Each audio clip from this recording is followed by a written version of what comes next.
Darren Tuttle here for Ferguson Roof Systems.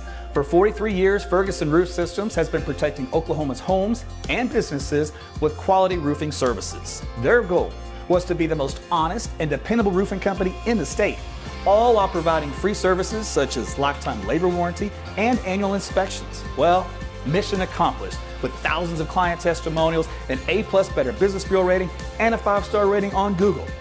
Look, the weather gives you enough to worry about, so why worry about who to trust with your roof? Call Ferguson Roof Systems today or find out more at fergusonroofsystems.com.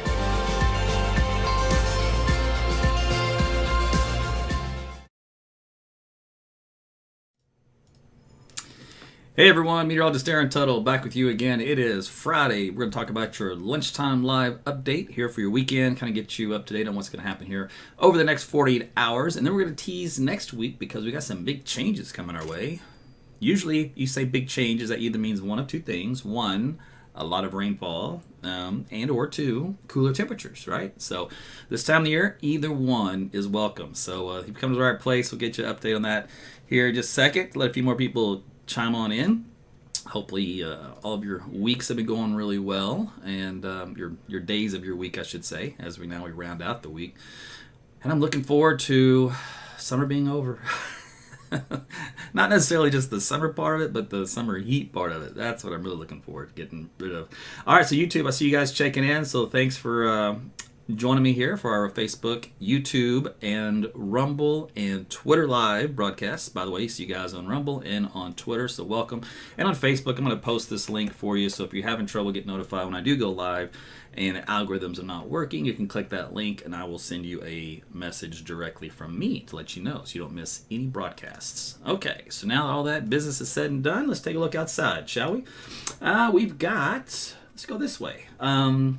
Partly cloudy skies. Actually, a pretty decent looking day. We're at 90 degrees. Now, it wasn't not long ago. We were starting out our lunchtime at right around 100. So this is at least a nice little change so far. It's still warm though. It's still hot. It's still a little muggy. So, none of that's changed, unfortunately. But at least it's not as bad as it was because we don't have any heat advisories in effect for once that I've seen here across the broad area of the southern plain states and surrounding areas, so that's at least a little bit of a change, right? Now, we did get some decent rainfall over the last few days. We looked at Monday through the Wednesday time frame. Much needed rain across eastern Oklahoma, fell anywhere from 1 to 2, with some spots up around 5 inches of rain. Other little hard-hit areas kind of just peppered throughout western Oklahoma and northwest. Here in the metro, in like Oklahoma County, it was feast or famine. In my house, I got teased 2 days. I had storms on the north side, south side, west side, east side, and nothing on top of me. I was so irritated. But here's Oklahoma County right here in the middle, and I'm in the Edmond, Oklahoma City area, and you can see I got bumpkus, so I was not happy. If I went west to Piedmont or so, up north, that'd have been okay, but it is what it is. So we'll wait for the next round, which will be next week, so that's good.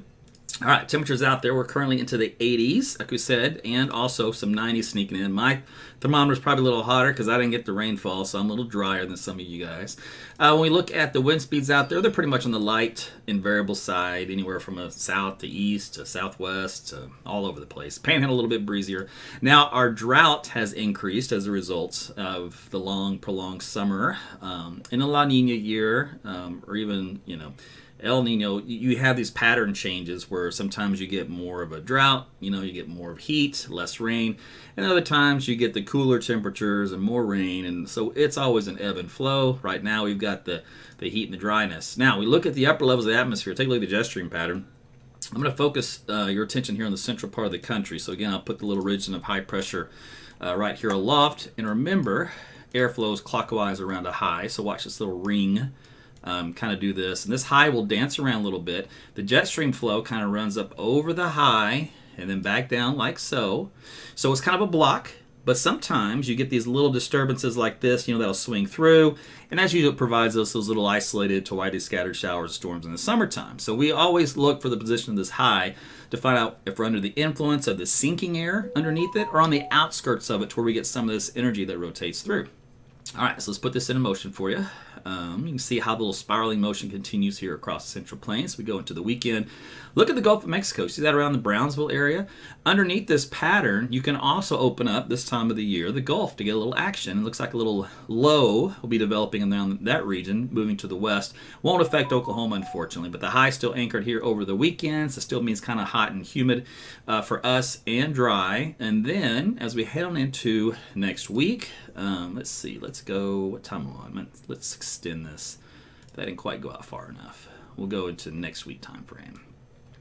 Okay, so next week, so by the way, here's that, you see that low down here across Mexico? So that's how sometimes those little guys can sneak in there and give them some rain. Okay, so the high kind of retrogrades and rebuilds next week out here across the Four Corners area. So that puts us, remember the blocking, whoa, get off of that. Try this again. The blocking puts that kind of like this, right? Because this is where the high is. And you see this little piece of energy rotating through. All right, that's a good sign. And this is also a good sign because it's in a northwesterly flow aloft. Now that typically brings in a cold front. And the more of a north-south axis you have, the stronger the front. And the more this high is out here to the west. So you want in the summertime these highs to be centered as far west as possible to give us a good, strong northwesterly flow aloft. That brings in the cooler air, some disturbances like this one, and also some rain as a result. This is a snapshot for Wednesday. Then after that, the pattern's real chaotic, and the models are all over the place with what to do for the third week of August. All right, the third week of August, they're still trying to have the ridge somehow reestablished somewhere across the Four Corners area or maybe Texas. But what they're also having trouble doing is what to do with energy that's coming in out of Canada. Now this model keeps most of it across the north and it kind of shoves it this direction. Other models bring a piece and dance it around here. Now, the big change in our pattern depends on when that happens, and it's too far out. There's too much noise, too much chaos for it to be discerned at this point in time, but it's something to look forward to for the third week of August, right around the 22nd.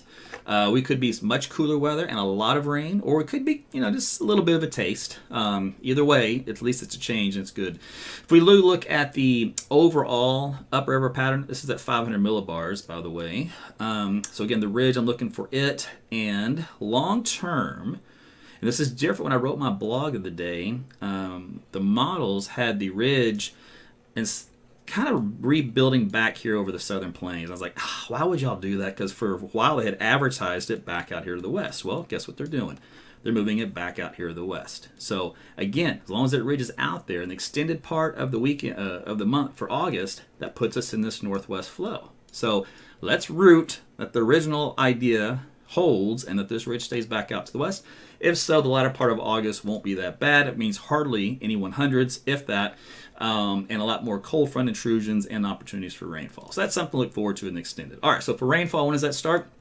Probably Tuesday. We'll have a cold front that kind of starts to work into the state here by Tuesday afternoon in the model day. This is the European. And you can see there's not a whole lot of storms initiated with it, but that's typical for summertime. They don't always come in all loud, obnoxious.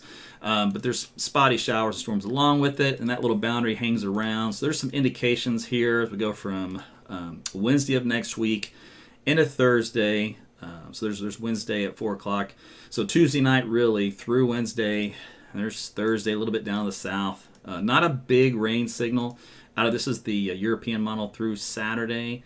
There we go. So at least a few days in there, we're probably going to be a little bit wet in some areas. Now, if you factor in other models and you kind of blend them all together, there's a much stronger rain signal overall, anywhere from a half to 1 inch of rain across pretty much most of the state.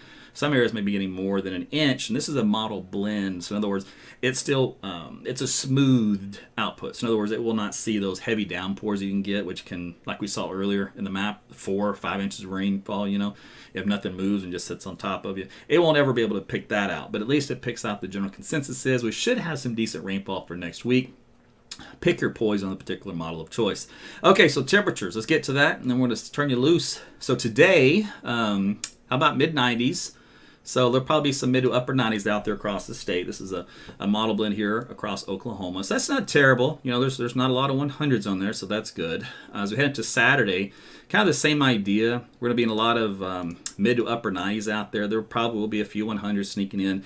Remember, that ridge is still kind of on top of us for the weekend, so I imagine we'll get a little bit hotter. And then also on Sunday, let's see here. We'll stop it right here. Sunday, 7 o'clock. Let's see. It jumps from 1 to 7, so it's not going to get the peak heating, but what there will be is some hundreds in here for Sunday. So wouldn't be surprised if we saw 100 degrees or just maybe degrees shy here in Oklahoma City and elsewhere as well. So Sunday will be the hottest day of the weekend. Now, we talked about the fact that cool air is coming. Let's look at the upper levels at the 850 millibar level, where you see the red. That means temperatures above normal. Okay, so the short term, temperatures are above normal into Kansas. So we see all this red on the map. Where you see it kind of this, really, really light shade of blue. That means pretty much near normal. And that's what we've had here in Oklahoma for a couple of days. But then, like I said, the weekend, we got a little bit more of that pink on the map here for us and red. So it does mean at least slightly above normal. Nothing too crazy, though, we can't handle. Now, let's go on into Tuesday. Okay, here's Tuesday of next week. Look what happens here in Kansas, Nebraska, and Colorado. You see that? Look at that little red bubble coming in Oklahoma. So Tuesday may be one of our hottest days from compression warming from the front, especially across north central Oklahoma. Otherwise, behind that front, much cooler temperatures up there, and that moves, of course, southward on into Oklahoma as we head into Wednesday. So that will displace the warmer air down south. We'll get that cooler air up north. You see a lot of those blue colors hanging around for Thursday, and a little bit on Friday. Unfortunately, it doesn't last. So, you know, it's a couple of days of cooler weather on Saturday and Sunday. The following weekend, you can see once again some of those red colors sneak back in. What does that mean for us? You know, probably means we'll get back into the upper 90s in many areas. So the cool down will be like the other ones are. You know, they don't last forever, but at least they're welcomed when they do occur. So, for example, here's Wednesday, snapshot of what potential temperatures could be. 91 degrees here for a high in Oklahoma City, 88 in Enid. So we'll be in the 80s across northern and northwestern Oklahoma. And then Thursday's kind of a similar type day as well for next week. You can look at that in the extended outlook here for Oklahoma City, for example. Again, we'll be close to 100 degrees over the weekend on into Monday and Tuesday of next week. This is a model blend, so in other words, some of the models are trending a little cooler than others, but the pattern suggests we could see 100. So we're only going to argue about a degree or two on this outlook. And then Wednesday, again, that's the front comes in Tuesday night. So Wednesday, Thursday, Friday, all looking good. Subject to change, like we mentioned over here. Depends on how the upper level pattern starts to go. If that ridge builds back here over the central southern plain states, we're going to bump these temperatures back up, you know, into the mid to upper 90s. So that's kind of what the European was indicating. If some of these other models are right, the American, I think it was maybe the Canadian model, temperatures are going to go down. And that's going to bring us back into the 80s and some rainfall. So we'll see. So this is a big question mark period once we get past the little brief cool down from the first front. Whether or not we'll get a secondary front to follow that right around the 22nd, and we'll see what happens. But at least you have an idea what's coming our way and how things will be changing for the better. So hang in there. It's going to get better. All right. Well, look, that's it for me. I am well out of time, so I hope you enjoy the rest of your lunch. Thanks for stopping by. Make sure, as you always, like and share this video. Tell your friends and family about AT's weather. Pick up my weather app, AT's Weather to Go. That way you can keep tab of temperatures in your backyard at any point in time, and also while you travel. So it's great for traveling. A lot of you guys are still hitting the road sometimes when school's back in session for many. Some of you are trying to squeeze out a few days. So make sure you can take that anywhere, any state you go here in the United States, and it will give you weather wherever you are. Well, that is it. You guys, again, been great. Thanks again for your support as always. Have a great weekend and a great rest of your afternoon, and we'll talk again soon. Take care.